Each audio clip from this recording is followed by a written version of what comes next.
Right, okay, I've done a quick rinse out. It's still Friday 21st of October, and so we've done the Taketsuru Pure Malt, which was a combination of the distillery that we're going to do now, which is the Yoichi distillery, and then Miyagi-Kyo, which is the other distillery that Taketsuru set up in 1969. So the Yoichi distillery is here, which is on the northern island of Japan called Hokkaido.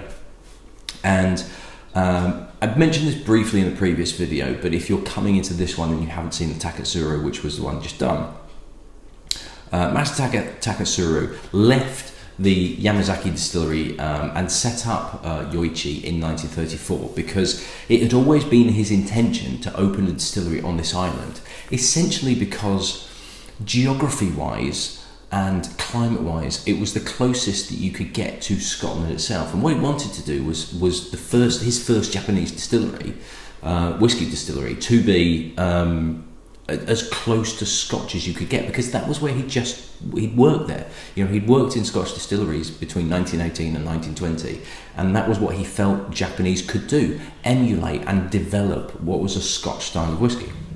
So. So he'd set up Yoichi, and initially when they, and this again previously mentioned in the other video, the company that was set up was called Dai Nippon Kaiju, which was the Great Japanese Great Japanese Juice Company, because in the years between initially distilling from 1934, and it was actually 6 years until they launched their first whiskey in 1940-41, depending on the months. They were actually juicing apples from the local forests, and it wasn't until 1952 that they became known as Nikka, which was the Ni from Nippon and Ka from Kaiju. So this is Nikka Yoichi 15-year-old. The bottle looks like this. Now, this is quite expensive, and I'm very, very lucky to have this. So I'm very grateful to Kai Lingerman for his donation of this, who got in touch a good few months ago now, in fact, that he sent this. But you know, we've obviously now in our Japanese section, so that's why I've had to wait this long. But Kai, thank you very, very much for this.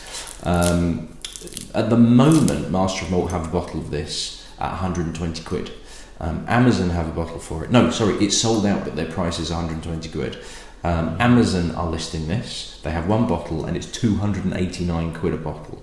Now, the reason for this is in August of last year, Nikka announced that they were basically axing the Yoichi Single Malt range. It wasn't going to be any more because Japanese whiskey is so in demand at the moment that they simply don't have the amount of stocks to keep Yoichi 50, I think it was 12, I think it was 10, 12, 15 and 21, maybe 18, something like that. They didn't have the stocks to be able to keep releasing that. They needed stocks to make older bottlings and also to go into no age statement versions as well. So they made the announcement that the Yoichi Single Malt range essentially is going, and it's going to be Taketsuru, which is why the Taketsuru 12 that I've just had, I think, has gone, and it's now a no age statement version. And there is still Miyagi-Kyo available, but even that's a bit of a question mark as to whether it's still going. So at the moment, until they have older stock still available, Yoichi right now looks to be no more. So anything that's out there at the moment is just ramping up in price big style, which is a shame because apparently it's fantastic. We shall find out. So Kai, I'm very, very grateful for you to send this through to me. I consider myself extremely lucky to have a sample of this. So thank you very, very much to be able to spare this. Now, I was reading the actual Nikka website themselves, and the Nikka website is well worth checking out actually, because they do give you some really good detail on the two distilleries, Yoichi and Miyagi-Kyo. And they're quite distinctly different as well in terms of a technical sense. So it turns out that at Yoichi, the stills are not chunky, but they've got quite straight sides, and the neck that tapers off at the top runs downwards. So heavier spirit can reach the top and run off, whereas Miyagi-Kyo is they've got like a bowl bit in the middle of it where heavier spirits will actually kind of cool down a little bit and then run back down. And the neck at the top, the swan neck, actually goes slightly up. So heavier vapours don't actually run off fully. They'll come back down, and it's called reflux, where basically it runs back down into the wash at the bottom and then vaporizes again. So you end up with a lot lighter. You end up with a lighter, physically lighter spirit at in a still like Miyagi-Kyo, rather than the heavier spirit that you get at Yoichi. Now at Yoichi, they also use coal fires, which heat directly onto the bottom of the still. Now this used to be traditionally done in Scotland, hence them doing it here. But it's not really done because it's really hard to control the heat and control the temperature inside the still, and you end up getting almost like a burnt character at the bottom because the heat is so intense, and it's very difficult to control it.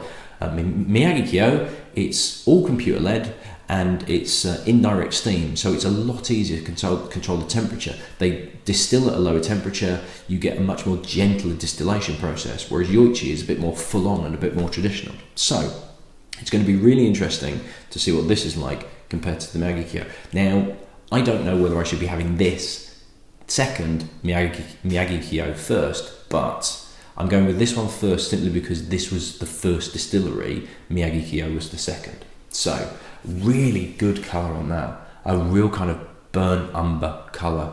I don't think they add colouring to it. I'm fairly certain they don't. And that is an absolute cracking colour. Now, it's ex-bourbon casks at Yoichi, apparently. Miyagi-Kyo, ex-sherry casks. So there's a good influence of colouring on that. If they've not added colour to it, which I'm fairly certain they don't, that's a really, really good, rich, definite kind of like burnt orange colour. That's a lovely colour. And speaking of orange as well, interesting. There is an orange marmalade character to it, but there is also a slight bourboniness. Yeah, definitely. Now, they did use local peat bogs as well, and apparently there's a bit of a sea breeze influence as well.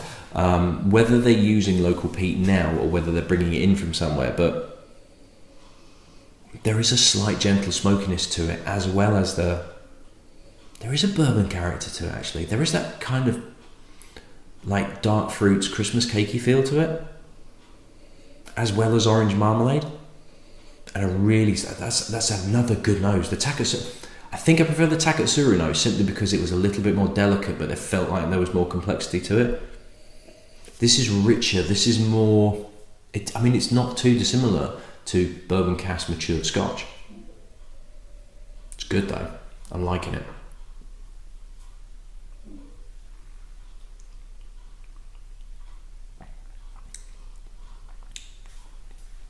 45%, and there's a clear influence that this is a higher alcohol percentage than the 40% of the Taketsuru before, but there's a spiciness to it as well.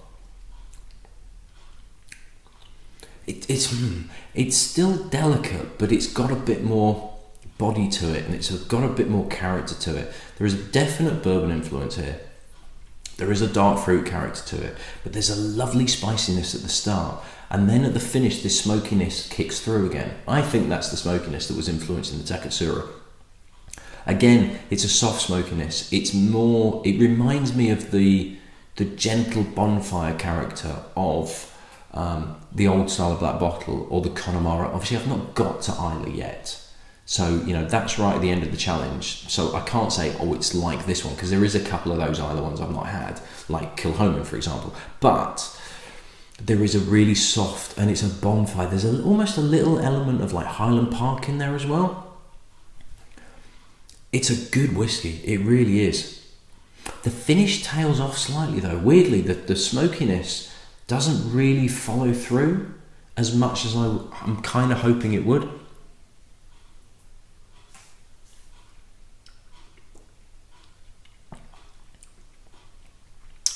It's definite. It's got, as you swallow, there is a little explosion, and it's not quite black pepper, maybe ground black pepper, or that kind of slightly softer pepper that you tend to find in fish and chip shops, particularly fish and chip restaurants on the beach, like Scarborough, that sort of place, where it's clearly not ground black pepper, it's kind of like a grey colour, almost like it's white and black pepper mixed together.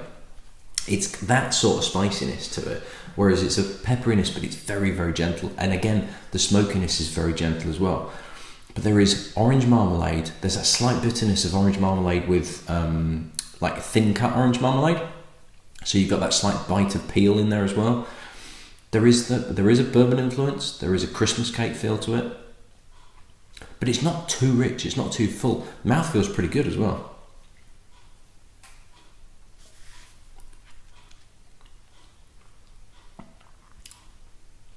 I do like this. I don't know whether the bite, the peppery spiciness to it, to me just feels a little bit overpowering. And I think I would probably give the Taketsuru the edge, simply because it was slightly softer, made it a bit more easy to drink, but it felt like it allowed more complexity. Whereas this, it feels like the spiciness is just overpowering ever so slightly some of the other flavours that are in there. It's a good whiskey, don't get me wrong, and it's very, very well made indeed. Is it 289 quid from Amazon's worth? No. Is anything? Probably not, to be perfectly honest. But you're looking at rarity there. You're looking at the fact that it's highly unlikely that you're going to find this again. It's a very, very good whiskey indeed, though. It's a very good representation of Japanese whiskey. But the Taketsuru to me felt individual and it felt Japanese. This doesn't. This feels like a homage to Scotch. It feels like a Japanese whiskey trying to be Scotch, which essentially is what Yoichi was set up to be. Whereas the Taketsuru, which was the blended malt, felt like a Japanese whiskey, weirdly.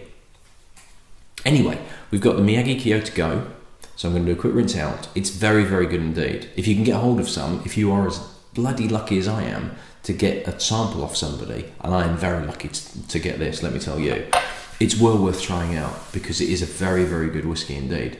But I'll do a quick rinse out. We shall see how it compares to Miyagi Kyo. I'll see you then. Cheers.